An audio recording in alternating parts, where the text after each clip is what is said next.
India আর ভুটানের মাঝখানে কিন্তু রয়েছে এই সুন্দর স্পটটা, আর এই স্পটটা তোমাদের সাথে শেয়ার না করে আমি কিন্তু থাকতে পারলাম না। এর আগেও একটা ভিডিওর মাধ্যমে তোমাদের সাথে শেয়ার করেছিলাম, কিন্তু বেশি সংখ্যক মানুষের কাছে ভিডিওটা পৌঁছে যায়নি, তাই আবারও তোমাদের সাথে শেয়ার করতে চলে আসলাম। যেহেতু এখন পিকনিকের দিন, সবাই ঘুরতে যাবে, বেড়াতে যাবে, তো আমি ভাবলাম এই স্পটটা কেননা তোমাদের সাথে শেয়ার করা যাক।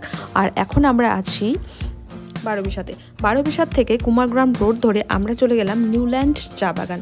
তারপর ওখান থেকে বাগানের যে ফ্যাক্টরিটা আছে সেটা বরাবর চলে গেলে আমরা পেয়ে যাব কিন্তু একটা সুন্দর নদী। এই যে দেখতে পাচ্ছ, এই নদীটাতে কিন্তু অনেক মানুষ পিকনিক করতে আসে। এই এবড়ো খেবড়ো বালির ওপর দিয়ে আমরা বাইক নিয়ে চলে যাচ্ছিলাম। মাঝখানে কিন্তু আমাদের বাইক থমকে যাচ্ছিল, কিন্তু আমরা থমকে যাচ্ছিলাম না। তো চলো, এই স্পটটা দেখানোর পরে আমি তোমাদের আর একটা জায়গা দেখাবো, যেটা তোমরা থাম্বনেইলে তো প্রায় দেখিয়ে নিয়েছো। তো দেখো, এই বাগানের দৃশ্যটা একটু এই নদীর দৃশ্যটা একটু ফিল করো। We began to feel the fire. We rise like tall buildings as the chemicals they take us higher.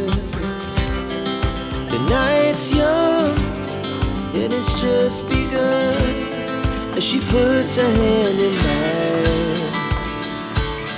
We wanna chase the night, wanna dance to the light, pull the stars from the sky, just two hearts running wild. Never sleep, never stop, as we shout from the top. We're gonna be two hearts running wild.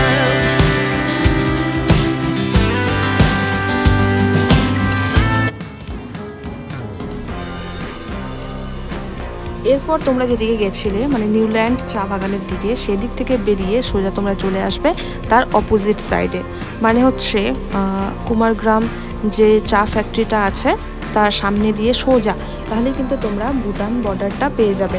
ওখানে এসএসবিরা বসে, ওখান থেকে permission নিয়ে তোমাদের চলে আসতে হবে এইখানটাতে। এটাকে বলে হচ্ছে কালীখোলা।